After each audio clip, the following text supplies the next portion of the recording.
You ever wake up, look at the clock, and just think, I know I'm supposed to be hungry right now, but I'm just not? Well, it's a way more common feeling than you'd think, and today we're going to get to the bottom of it.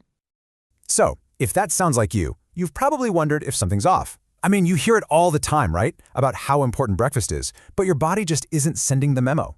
It can be a little worrying, can't it? Oh yeah, this old saying, we've had this phrase basically drilled into our heads for decades. And honestly, it's the main reason why not feeling hungry first thing can make you feel like you're already failing at health before you've even had your coffee. Okay, but hang on. Let's flip this whole thing on its head, because here's the wild idea we're diving into today. What if, in most cases, not being hungry when you wake up is actually your body's way of telling you that everything is running perfectly? All right, so here's our game plan. We're going to kick things off by busting that big breakfast myth. Then you'll meet your internal morning hormone crew. We'll check out your body's fuel system, figure out how to spot the actual red flags, and then wrap up with some real-world advice on how to break your fast the right way. First things first, let's take on this big breakfast myth. You know, the idea that every single person needs a massive meal to kickstart their day? It just doesn't really line up with our internal biology. The truth is, your body has its own super smart morning routine. I want you to think of it like this. Every single morning, a special team of hormones clocks in for their shift, and their main job? To get you awake, alert, and full of energy for the day, all before you've even thought about eating. So, let's meet the captain of this crew. Meet cortisol. Now, I know cortisol gets a bad rap as the stress hormone, but in the morning, it is your absolute best friend. See, between about 6 and 10 a.m., your body releases it on purpose. Its job is to tap into your liver's energy reserves, bring your blood sugar up to a nice, healthy level, and basically give you that get-up-and-go energy. And here's the kicker. A huge part of its job is to actively turn down your hunger signals. So, what that really means is when cortisol is on the clock, it sends a crystal clear message to your brain. It's basically saying, hey, no need to panic for food. We're good to go. Energy is already available and circulating. And the totally natural result of that? No hunger alarm goes off. Your body just doesn't need to ask for more fuel yet. And listen, cortisol isn't flying solo here. You've got the thyroid hormone T3, which helps the liver push that energy out.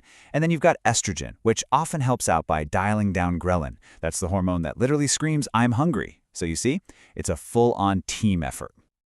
Okay, so hormones are one big piece of the puzzle. But now let's shift gears and look at your body's fuel system. Because it's not just about hormones. Your actual energy storage and even your digestive rhythm play a huge part in whether you wake up starving or feeling totally fine.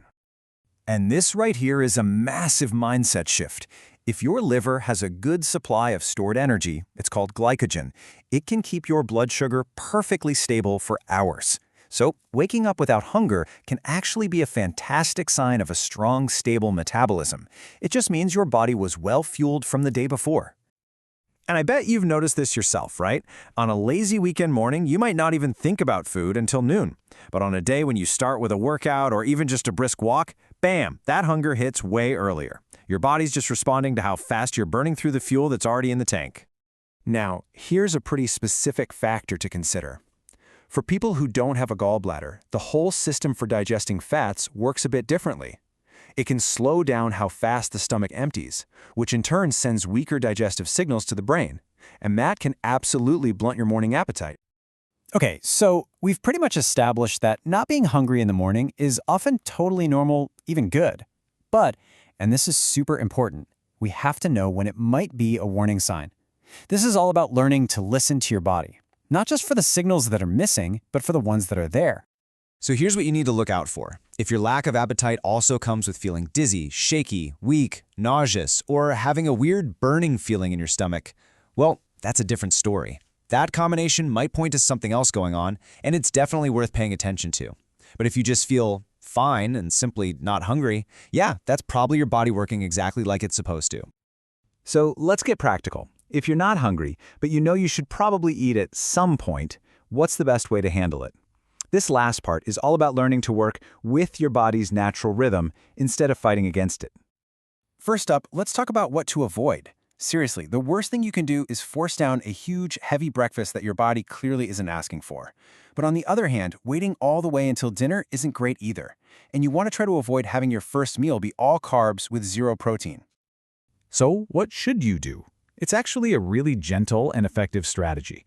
Even if you're not feeling hungry, just aim to have something small and light sometime between 9 and 11 a.m. This one simple move sends a little safety signal to your body, and it helps prevent a big stress-related crash later in the day. And when we say light, we mean really, really simple.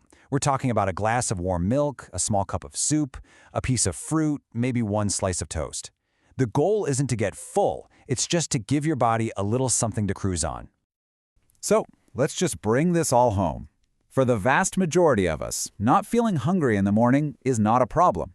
It's actually a sign of efficiency.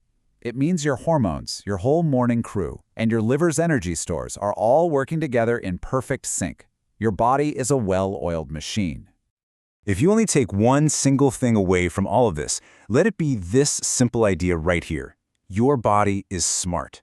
When it already has the energy it needs, it's not going to send out unnecessary requests for more. It's really that simple. It really gets you thinking, doesn't it? Our bodies are communicating with us constantly. So the question I want to leave you with is this. What other signals might your body be sending that you've been taught for years to just ignore? It might be time to start listening a little more closely.